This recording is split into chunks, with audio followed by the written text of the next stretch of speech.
चलिए आज हम लोग क्लास टेंथ लिख लेते हैं यहाँ पर। क्लास टेंथ जैक बोर्ड का एक्सरसाइज यानी कि एनसीईआरटी बुक का है। एनसीईआरटी बुक का जो है एक्सरसाइज 6.2 का क्वेश्चन नंबर 2 बनाते हैं आज हम लोग। देखिए क्वेश्चन नंबर 2 में क्या बोलता है, किसी त्रिभुज त्रिभुज पी क्यू आर बोला है ना, तो पी क्यू आर क्या कर लेंगे, छाप लेंगे। यहाँ पर तो छापा हुआ नहीं है, क्वेश्चन में छाप लेते हैं ऐसे, छाप लिए। एक नाम देते हैं पी क्यू आर। देखिए ये सब सवाल बनाने में आपको फिगर छापना पड़ेगा। देखिए त्रिभुज पी क्यू आर बोला, त्रिभुज पी क्यू आर की भुजाओं, भुजा देखिए ऐसे है, पी क्यू पी आर और क्यू आर है। भुजाओं पी क्यू यानी कि पी क्यू के बात कर रहा है, और पी आर यानी कि पी आर ई वाला इसका बात कर रहा है। पर क्रमशः बिंदु ई यानी कि पहले देखिए पी क्यू साइड है, तो यहाँ पर बिंदु पहले कौन है, ई। तब पी क्यू पर बिंदु एक मान लीजिए, यहाँ पर ई ले लीजिए, ई ले लिए, ये बिंदु है ई, इसका नाम। और एफ, तो देखिए बाद में पी आर था, तो पी आर या बाद में यहाँ पर क्या है एफ, तो एफ रखेंगे इस पर, एफ नाम दे दिए। स्थित है यानी कि यहाँ से एक ऐसे एक लाइन खिंचाएगा जिसका नाम हो जाएगा ई एफ। निम्नलिखित में से प्रत्येक स्थिति के लिए बताइए कि, मैंने प्रत्येक स्थिति कहने का मतलब सवाल दिया गया है, पहला सवाल, दूसरा सवाल, तीसरा सवाल। अभी सवाल से आपको बताना है कि ई एफ समांतर क्यू आर यानी कि यह जो त्रिभुज बनेगा इस प्रकार का ढंग, ये तीनों सवाल में बनेगा। तो तीनों सवाल में बना देते हैं। पी क्यू आर, अब यहाँ से ई एफ लिख लीजिए, एक रूम बनेगा ऐसे।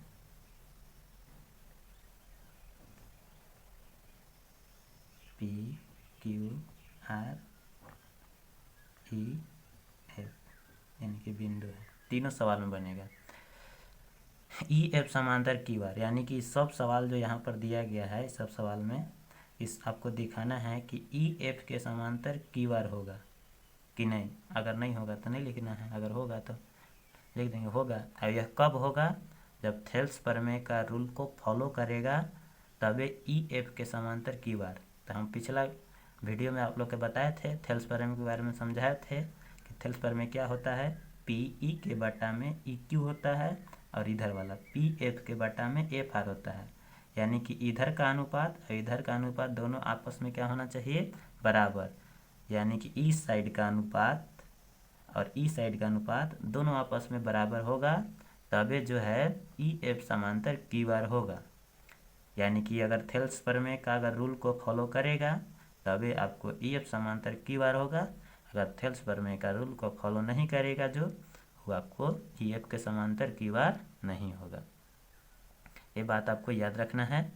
तो सबसे पहले नंबर, अब चलिए हम लोग सवाल को बनाते हैं। सवाल में क्या क्या चीज़ दिया है, देखिए पी के मान देखिए, यानी कि पी के मान कितना है, 3.9 लिख दिए।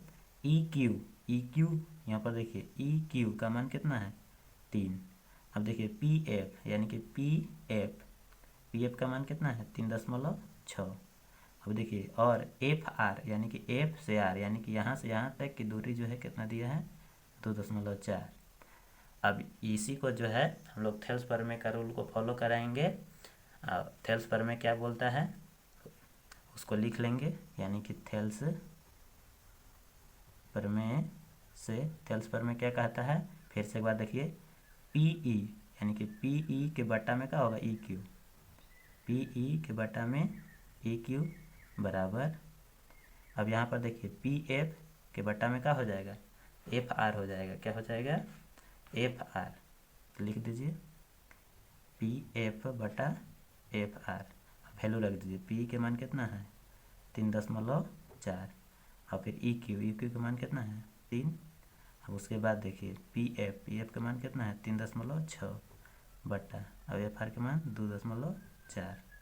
अगर इसको काटेंगे 3 से, 3 एकम 3, और ये हो जाएगा 3 एकम 3 और 3 तिहाई 9, यानी कि इधर लिख देते हैं, देख लीजिए 1.3 आया और बट्टा में 1 आया बराबर। अब इसको काटेंगे, दशमलव से दशमलव उड़ जाएगा, एक है यहाँ दशमलव उड़ेगा तो 1 अंक है तो 1 0, अब यहाँ उड़ाए तो एक अंक था तो 1 0, 0 से 0 कट जाएगा।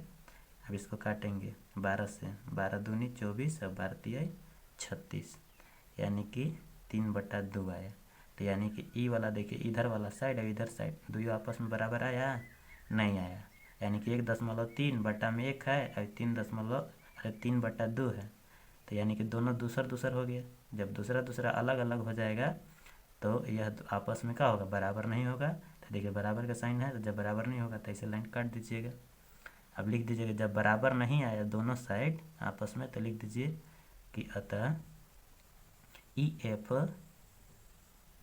एफ के समांतर क्यू आर नहीं है, या ऐसे भी लिख सकते हैं और में ई एफ समांतर क्यू आर नहीं है, दो तरीका से लिख सकते हैं। डायरेक्ट शॉर्ट में एक ई एफ समांतर क्यू आर नहीं है, हो गया कंप्लीट।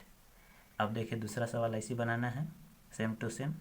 यहाँ पर लिख लीजिएगा थेल्स पर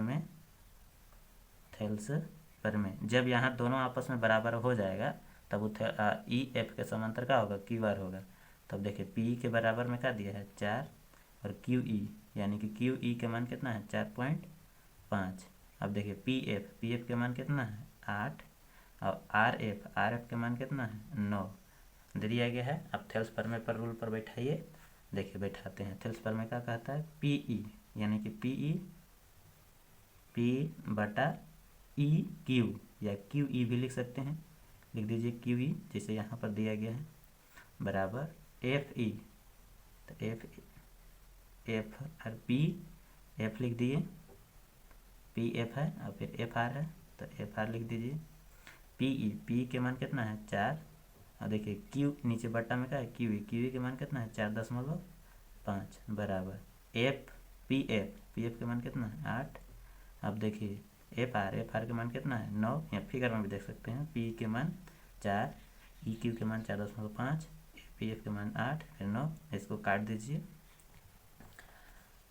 काटिएगा तो कितना आएगा, यहाँ से उड़ाएंगे दशमलव तो 0 बैठेगा, 1 अंक है तो 1 0।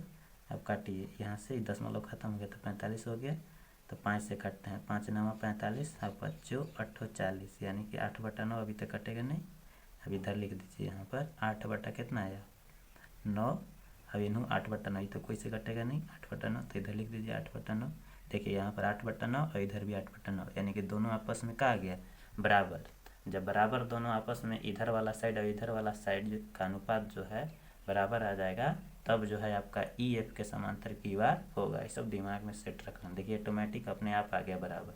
तो लिख दीजिए कि अतः क्या ई एफ समांतर का क्यू आर है। ये बात आपको ध्यान देना है। ये हो गया आपका का आंसर हो गया, और यहाँ पर ये आपका का हो गया आंसर, इतना बनाना है। अब देखिए तीसरा नंबर सवाल सेम टू सेम ऐसे ही, देखिए पी क्यू, यानी कि पी से क्यू तक दे दिया भाई। अब की बार पी ई नहीं दिया है, डायरेक्ट यहाँ से यहाँ तक दे दिया। अब देखिए अभी छोड़ दीजिए, यहाँ तक यहाँ दे दिया है, तो पहले हमको इसको पी पता करेंगे कन्वर्टेबल होगा तब। अब ई क्यू देखिए पी आर, यानी कि पी आर इधर भी टोटल दे दिया गया, यहाँ से यहाँ तक हमको चाहिए था, यहाँ से यहाँ तक का और यहाँ से यहाँ तक का चाहिए, लेकिन डायरेक्ट दे दिया है, तो गड़बड़ काम किया है, कुछ तो दिमाग लगाना पड़ेगा। देखिए पीई, यानी कि पीई का मान देवल है कितना है, इसका मान देखिए लिख लीजिए 0.18, कितना है 0. यहाँ से यहाँ तक जो पीई है 0.18, और एगो यहाँ से यहाँ तक दिया है, तो यहाँ से यहाँ तक निकल जाएगा, क्या कि टोटल दिया है इतना घटा देंगे तो इसका मान निकलेगा। तो अब देखिए ई क्यू का मान निकालना होगा, सॉल्यूशन में सॉल्यूशन लिख लेते हैं। अगर ई क्यू का अगर मान निकालना है, ई क्यू का मान, तब पी क्यू में से अगर पी इस टोटल में से अगर इतना घटा देंगे तो वाला निकलेगा, तो पी ई घटा दीजिए। जब पी ई घटाइएगा तब क्या बचेगा, देखिए पी क्यू के मान कितना है 1.28, माइनस पी ई, यहाँ देखिए पी के मान देवल है 0.18। अब इसको घटाइएगा तो कितना बचेगा, इधर घटा के लिख देते हैं। देखिए 8 में से 8 घटेगा तो 0, 2 में से 1 घटेगा तो 1 बचेगा, दशमलव है दशमलव, 1 में से 0 घटेगा 1, यानी कि 1.10 बचेगा। सेंटीमीटर है तो सेंटीमीटर लिख दीजिए, यानी कि ई क्यू का मान कितना हो गया 1.10। कितना हो गया 1.10। अब आगे देखिए क्या चीज़ दिया गया है, पी और पी एफ, यानी कि पी से एफ के मान कितना है 0.36। अब यहाँ से यहाँ तक टोटल दिए वाला है तो एफ आर निकालना होगा, तो यहाँ टोटल देवल है तो ये वाला घटा दीजिए। तो लिखिए एफ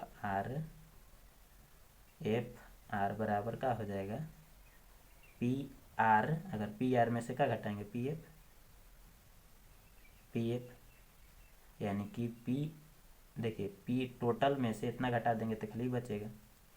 तो यानी कि एफ आर अगर निकालना है एफ आर, तो पी आर के मान कितना दिया गया है, देखिए पी आर के मान 2.56, ये माइनस है तो माइनस, पी एफ के मान कितना है 0.36। अब इसको घटाइएगा, घटाइए तब कितना बचेगा, 6 में से 6 घटेगा तो 0, 5 में से 3 घटेगा तो 2, दशमलव है दशमलव, 2 में से 0 घटेगा तो 2 सेंटीमीटर, यानी कि यहाँ से यहाँ तक का वैल्यू कितना होगा 2.20। अब क्या लिखना होगा, वही थेल्स पर में, क्या कि सब पता हो गया, यहाँ से यहाँ, यहाँ से यहाँ, यहाँ से यहाँ, यहाँ से यहाँ लिखेंगे थेल्स पर में। थेल्स पर में को फॉलो करता है कि नहीं, देखिए पी ई बटा का हो जाएगा ई क्यू, पी बटा ई क्यू बराबर पी एफ बटा का हो जाएगा एफ आर। अब वैल्यू रखते हैं, वैल्यू रखेंगे पी का वैल्यू कितना है 0.18। और फिर देखिए ई क्यू का मान कितना है 1.10 बराबर पी एफ का मान कितना है 0.36, फिर एफ आर का मान कितना है 2.20। अब देखिए इसको उड़ाइएगा, यानी कि यहाँ से उड़ाएंगे तो 2 गो अंक है, तो इन्हें कै गो 0, 2 गो 0। अब यहाँ से उड़ाइएगा तो पहले से कै गो अंक था 1 2, पहले से जय गो अंक रहता है उतना ही देखते हैं, 1 2 है तो 2 गो 0, यानी कि कट गया, ई कट गया, ई 0 कट गया। अब इसी प्रकार से यहाँ पर है, यहाँ से उड़ाइए तो इन्हें कै गो अंक 2 गो तो 2 गो 0, यहाँ से उड़ाइएगा तो पहले से कै गो अंक था 1 2 तो 2 0, एगो ऊपर नीचे कटता है। अब देखिए इधर लिख देते हैं, इधर बना देते हैं, इन्हें कितना बचेगा खाली 18, इन्हें वाला 0 के वैल्यू नहीं होता है, ये वाला 0 का वैल्यू खाली 18 पर बचेगा, 18। अब बट्टा नीचे कितना हो जाएगा 110 बराबर, अब इन्हें देखिए 0 है तो इधर वैल्यू नहीं होगा, इधर 36 हो जाएगा बटा कितना हो जाएगा 220। अब इसको काटिएगा 9 से, 9 बार में, यानी कि 2 से काट रहे हैं 2 9, इसको भी 2 से काटेंगे तो 2 पचे 10, फिर 2 पचे 10, फिर इसको काटेंगे कितना से 2 से काटते हैं 18 बार में कटेगा, फिर 11 दूनी 0, फिर 9 से कटेगा यानी कि 9 बार में, फिर 55 बार में कटेगी, यानी कि अब तो नहीं कटने वाला है, इधर हो जाएगा 9/55 बराबर 9/55, यानी कि 9/55 बराबर आ गया 2 यू। तो नीचे लिख दीजिए कि अतः जब बराबर आ जाता है तो क्या लिखते हैं ई एफ समांतर का क्यू आर, ई एफ समांतर क्यू आर है। इस प्रकार से यह क्वेश्चन जो है बनाना था, लेकिन एग्ज़ाम में अभी तक ले नहीं आया है, ये बात ध्यान रखना है, लेकिन आ सकता है चेक करने के लिए कि ई एफ समांतर है कि नहीं। और इस प्रकार से सवाल दे दिया जाएगा। इस सवाल को सबसे ज़्यादा 3rd नंबर को समझने का है कि पी क्यू डायरेक्ट दिया था और पी आर दिया था, ठीक ना। तो आपको पहले ये वाला निकालना होगा, तो टोटल में से अगर इतना घटाइएगा तो ये वाला निकलेगा ऑटोमेटिक। इसी प्रकार से टोटल दिया गया है, अब इतना घटा दीजिएगा तो खाली बचेगा, तो इस प्रकार से निकालना था। बाकी बैठा दीजिए थेल्स पर में पर पी बटा ई क्यू और पी एफ बटा एफ आर, हमेशा थेल्स पर में लगेगा, हमेशा ये बात ध्यान देना है, ठीक। अब अगले वीडियो में अगला क्वेश्चन